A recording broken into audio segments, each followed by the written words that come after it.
শহীদ স্মাৰকত মুখ্যমন্ত্ৰী ডক্টৰ হিমন্ত বিশ্ব শৰ্মা উপস্থিত হ'ল।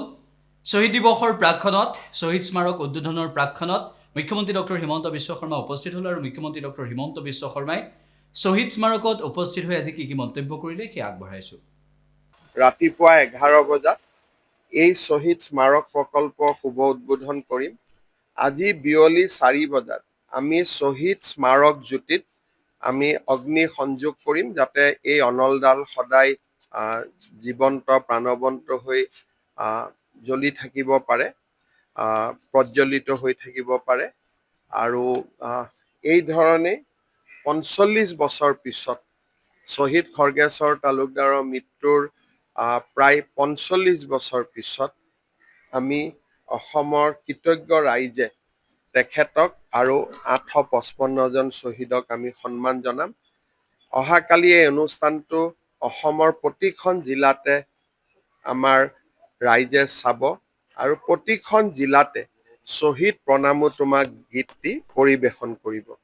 গুৱাহাটীতো এই গীতটি পৰিৱেশন হ'ব আৰু অসমৰ বিভিন্ন জিলা সদৰত হাজাৰ হাজাৰ যুৱক যুৱতী অহাকালি শ্বহীদ প্ৰণামো তোমাক গীতটো পৰিৱেশন কৰিব আৰু উদ্বোধনী অনুষ্ঠানটো তেখেতসকলে চাব।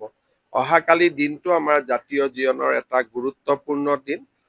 অসম চৰকাৰে শ্বহীদ স্মাৰক বনাই চৰকাৰীভাৱে অসম আন্দোলনৰ শ্বহীদসকলৰ কাৰণে প্ৰথমবাৰৰ বাবে কিবা এটা কৰিছে।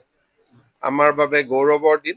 মই সকলোকে অহাকালিৰ অনুষ্ঠানলৈ নিমন্ত্ৰণ জনাইছোঁ। স্যাৰ 855 যিটো সংখ্যা আমি 60 বুলি কৈ আছো, এই সংখ্যা ইয়াতে সমস্যাটো এনেকুৱা আছে যে প্ৰায় 400 শ্বহীদৰ ফটোগ্ৰাফ নাই।